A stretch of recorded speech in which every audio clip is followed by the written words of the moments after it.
Detail boxing. അപ്പോൾ ഇതിൻ്റെ വില എന്ന് പറയുന്നത് 28,990 ഇതിൽ എഴുതിയിരിക്കുന്നത്. അപ്പോൾ ഇത് നമുക്ക് മാർക്കറ്റിൽ ഓഫ്ലൈനായും ഓൺലൈനായും ലഭിക്കും. 25,990 രൂപയ്ക്ക് കിട്ടുന്നതായിരിക്കും. അപ്പോൾ 2 കളർ വേരിയൻറ്റുകളാണുള്ളത്. സ്റ്റെറി നൈറ്റ് ബ്ലാക്കും അതുപോലെ തന്നെ ഒരു ഗോൾഡൻ കളറുമാണ്. അപ്പോൾ ഈ ഫോണിൻ്റെ പ്രത്യേകത എന്ന് വെച്ച് കഴിഞ്ഞാൽ ഇൻ ഡിസ്പ്ലേ ഫിംഗർപ്രിൻറ്റ് റീഡറാണ് വന്നിരിക്കുന്നത്. അതാണ് ഇതിൻ്റെ പ്രത്യേകതയായിട്ട് വിവോ എടുത്തു കാണിക്കുന്നത്. പിന്നെ അതുമാത്രമല്ല, ഒരു സ്നാപ്ഡ്രാഗൺ 660 പ്രോസസ്സറും അതുപോലെ തന്നെ ഡ്യുവൽ ക്യാമറ സെറ്റപ്പും ഒക്കെയാണ് നൽകിയിരിക്കുന്നത്. അതുമാത്രമല്ല, നമ്മുടെ എസെൻഷ്യൽ ഫോണിൽ ആദ്യം വന്നതുപോലെ ഒരു വാട്ടർ ഡ്രോപ്പ് ഡിസൈനിലുള്ള ഒരു നോച്ചാണ് ഈ ഫോണിൽ വന്നിരിക്കുന്നത്. അപ്പോൾ നമുക്ക് ഇതിൻ്റെ അൺബോക്സിങ്ങിലോട്ട് കടക്കാം. പ്ലാസ്റ്റിക് കവർ മാറ്റാം. അപ്പോൾ സീല് കട്ട് ചെയ്തിട്ടുള്ള പാക്കറ്റിലുള്ള ഫോൺസ് ഒരിക്കലും വാങ്ങിക്കാതിരിക്കാൻ ശ്രമിക്കുക. അപ്പോൾ ഇതിനെ ഓപ്പൺ ചെയ്യാം നമുക്ക്. ഇപ്പോൾ ഓപ്പൺ ചെയ്യുമ്പോൾ നമ്മൾ ആദ്യം കാണുന്നത് ഇങ്ങനൊരു സംഭവമാണ്. ഇതിൽ ഒരു ബമ്പർ കേസ് ഉണ്ട്. ബമ്പർ കേസും അതോടൊപ്പം തന്നെ അതിൻ്റെ ലീഫ്ലെറ്റുകളെല്ലാം ഉണ്ട്. സിം ഇജക്ടർ ടൂള്,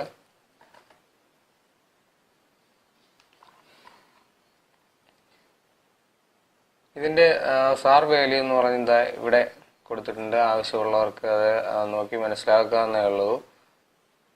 വളരെ നല്ല ക്വാളിറ്റി ഉള്ളൊരു ബമ്പർ കേസാണിത്. അപ്പോൾ നമുക്ക് ഹാൻഡ്സെറ്റിലോട്ട് പോവാം. ഇതാണ് ഹാൻഡ്സെറ്റ്. ആദ്യം നമുക്ക് കുറച്ച് സൈഡിലോട്ട് മാറ്റി വയ്ക്കാം. എന്നിട്ട് ഈ ബോക്സിലുള്ള ബാക്കി കാര്യങ്ങൾ നോക്കാം. അപ്പോൾ ഇതിൽ വന്നിരിക്കുന്ന ഒരു മൈക്രോ USB കേബിളാണിത്. ഇയർഫോൺ അല്ലെങ്കിൽ ഹെഡ്സെറ്റും വിവോ ബണ്ടിൽ ചെയ്യുന്നുണ്ട്. ആപ്പിളിൻ്റെ എയർപോഡ് പോലുള്ള ഒരു ഡിസൈനിൽ വരുന്ന ഹെഡ്സെറ്റുകളാണിത്. ഇതാണ് ഇതിൻ്റെ ചാർജർ. വളരെ വലിയ ഒരു ചാർജറാണിത്. ഇനി നമുക്ക് ഇതിനെല്ലാം ഒരു സൈഡിലോട്ട് മാറ്റി വെച്ചിട്ട് നമുക്ക് നമ്മുടെ ഹാൻഡ്സെറ്റിലോട്ട് പോവാം.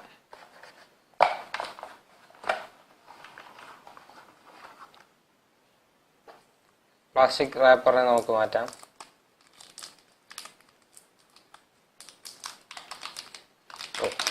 ജസ്റ്റ് ഒന്ന് തട്ടിയതുള്ളൂ, അപ്പോൾ തന്നെ ഓണാവുന്നുണ്ട്. വളരെ സ്ലിം ആയിട്ടുള്ള ഒരു ഹാൻഡ്സെറ്റാണിത്. 7.2 mm ആണ് ഇതിൻ്റെ വലിപ്പം അല്ലെങ്കിൽ വീതി എന്ന് പറയുന്നത്. അപ്പോൾ ഇതിൻ്റെ വെയിറ്റ് എന്ന് പറയുന്നത് വെറും 155 ഗ്രാമാണ്. 6.4 ഇഞ്ച് വലിപ്പമുള്ള ഒരു ഡിസ്പ്ലേ ആണിത്. ഓരോ സൈഡുകളിൽ എന്തൊക്കെയാണ് വരുന്നതെന്ന് നോക്കാം. ഇപ്പം റൈറ്റ് സൈഡ് നോക്കുകയാണെങ്കിൽ പവർ ബട്ടണും അതോടൊപ്പം തന്നെ വോളിയം റോക്കേഴ്സും കാണാം. ഇനി ഇതിൻ്റെ താഴെ നോക്കുകയാണെങ്കിൽ ഒരു സിംഗിൾ ഫയറിംഗ് സ്പീക്കറും മൈക്രോ USB പോർട്ട്, അതോടൊപ്പം മൈക്ക്, പിന്നെ നമ്മുടെ ഹെഡ്സെറ്റ് ജാക്കും ഉണ്ട്. ഇപ്പോഴത്തെ ഫോണുകളിൽ ഹെഡ്സെറ്റ് ജാക്ക് A2 വരെ ഹെഡ്സെറ്റ് ജാക്ക് എടുത്ത് കളയുന്ന കാലമാണ്. അപ്പോൾ എന്ത് തന്നെയായാലും വിവോ ഹെഡ്സെറ്റ് ജാക്ക് ആഡ് ചെയ്തിട്ടുണ്ട്. വളരെ നല്ലൊരു കാര്യമാണ്. ഇനി ഇതിൽ ഇടതുവശത്ത് നോക്കുകയാണെങ്കിൽ ഇവിടെ സിം കാർഡിനും അതുപോലെ തന്നെ മൈക്രോ SD-ക്കും വേണ്ടിയുള്ള ഒരു സ്ലോട്ടാണിത്. നമുക്ക് ഇതിനെ ഇളക്കി നോക്കാം. അപ്പോൾ എന്താണ് ഇതിൻ്റെ സ്ഥിതി എന്നറിയാമല്ലോ. ഇതാണല്ലോ 2 സിമ്മും അതോടൊപ്പം ഒരു മൈക്രോ SD കാർഡും ഇടാനുള്ള സ്ലോട്ടാണിത്. അപ്പോൾ ഇതിൻ്റെ മുകളിൽ നമ്മൾ നോക്കിക്കഴിഞ്ഞാൽ ഒരു സെക്കൻഡറി നോയിസ് ക്യാൻസലേഷൻ മൈക്ക് മാത്രമേ ഉള്ളൂ. ഇനി ഈ ഡിസ്പ്ലേക്ക് തൊട്ട് മുകളിലായിട്ട് ഒരു വാട്ടർ ഡ്രോപ്പ് ലൈക്ക് ഒരു നോച്ചാണുള്ളത്. ഇതിൽ 25 മെഗാപിക്സലിൻ്റെ ഫ്രണ്ട് ഫേസിങ് ക്യാമറയാണ്. അതോടൊപ്പം ഇതിൽ ഒരു IR ബേസ്ഡ് ആയിട്ടുള്ള ഫേസ് അൺലോക്ക് സിസ്റ്റവും കൂടെ വിവോ ആഡ് ചെയ്തിട്ടുണ്ട്. അപ്പോൾ പുറകുവശത്തേക്ക് പോവുകയാണെങ്കിൽ ഏകദേശം മധ്യത്തിലായി വിവോ എന്ന ബ്രാൻഡിങ്ങും അതിന് മുകളിലായി ഒരു LED ഫ്ലാഷും ഡ്യുവൽ ക്യാമറ സെറ്റപ്പും നൽകിയിട്ടുണ്ട്. ഇതിൻ്റെ താഴെയായി ഡിസൈൻഡ് ബൈ വിവോ എന്നും കൊടുത്തിട്ടുണ്ട്. അപ്പം ഞാൻ ഈ ഫോൺ സെറ്റ് ചെയ്യുന്നതിനകത്ത് നിങ്ങൾക്ക് ഇതിൻ്റെ സ്പെസിഫിക്കേഷൻ ഇവിടെ ലഭ്യമാകും.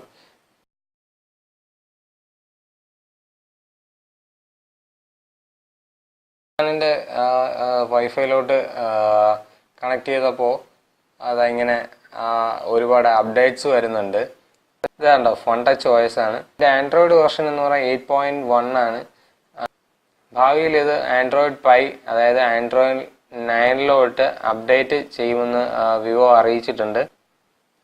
റാം എന്ന് പറയുന്നത് 6GB റാമുണ്ട്. 64 GB ഇന്റേണൽ സ്റ്റോറേജ് ഉള്ള വേരിയൻ്റ് ആണിത്. അതിൽ 52.27 GB നമുക്ക് അവൈലബിൾ ആണ്. ഞാനിതിൽ എൻ്റെ മെയിൽ ID ഒന്നും തന്നെ ആഡ് ചെയ്തിട്ടില്ല. ഇതിൻ്റെ വേറൊരു പ്രത്യേകത എന്ന് വെച്ച് കഴിഞ്ഞാൽ വളരെ വെയിറ്റ് കുറവായിട്ടാണ് എനിക്ക് തോന്നുന്നത്. അത് മാത്രമല്ല, ഇതിൻ്റെ ക്യാമറയെക്കുറിച്ച് വിവോ കൂടുതലായിട്ട് പറയുന്നുണ്ട്. അപ്പോൾ നമുക്ക് ക്യാമറയെക്കുറിച്ച് നോക്കാം. പുറകിലത്തെ ക്യാമറ എന്ന് പറയുന്നത് ഒരു 12 മെഗാപിക്സലിൻ്റെ പ്രൈമറി സെൻസറും അതോടൊപ്പം 5 മെഗാപിക്സലിൻ്റെ ഒരു സെക്കൻഡറി സെൻസറുമാണ്.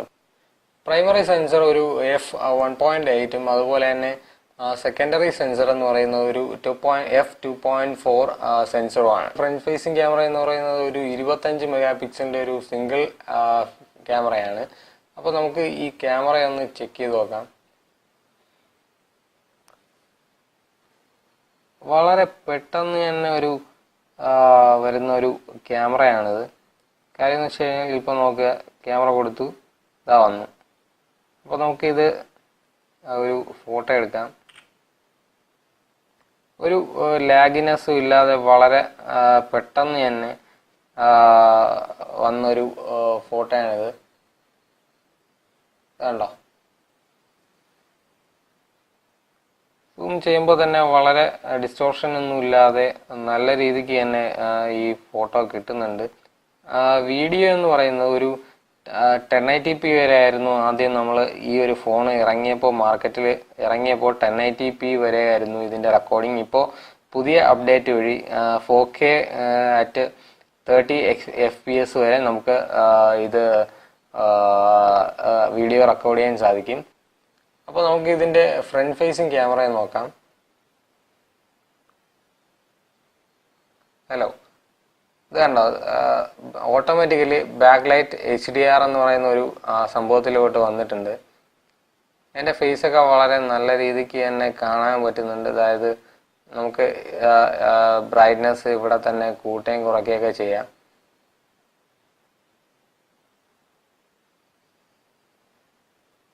ഓക്കെ, ഒരു ഫോട്ടോ എടുത്ത് നമുക്ക് നോക്കാം. അത്ര വലിയ പ്രശ്നങ്ങളൊന്നും ഇല്ലാത്തൊരു ഫ്രണ്ട് ഫേസിങ് ക്യാമറയാണ്. വളരെ നല്ല ക്വാളിറ്റി ഉള്ള ഒരു ഫോട്ടോ തന്നെയാണ് കിട്ടിയിരിക്കുന്നത്. ഫ്രണ്ടിൽ ഫ്ലാഷ് എന്ന് പറഞ്ഞിട്ട് കൊടുത്തിട്ടുണ്ട്. അതായത് ഡിസ്പ്ലേ ഐഫോണിൽ വരുന്നത് പോലെ ഡിസ്പ്ലേ ഒന്ന് ഫ്ലാഷ് ആയതിനു ശേഷം ക്യാമറ എടുക്കുന്നത്, ഒരു ഫോട്ടോ എടുക്കുന്നത് കണ്ടോ? അതൊന്നിപ്പോൾ കുറച്ചുകൂടെ ഒരു നല്ല രീതിക്ക് വന്നിട്ടുണ്ട്. അപ്പോൾ നിങ്ങൾക്ക് എൻ്റെ ഈ വീഡിയോ ഇഷ്ടമായെന്ന് കരുതുന്നു. ഇഷ്ടമായെങ്കിൽ ലൈക്ക് ചെയ്യുക, അതോടൊപ്പം എൻ്റെ ഈ ചാനൽ സബ്സ്ക്രൈബ് ചെയ്യുക. നിങ്ങളുടെ ഫ്രണ്ട്സുമായിട്ട് ഈ വീഡിയോ ഷെയർ ചെയ്ത് ഈ ചാനലിനെ സഹായിക്കുക. അപ്പോൾ നമുക്ക് അടുത്ത വീഡിയോയിൽ കാണാം. അതുവരെ ബൈ.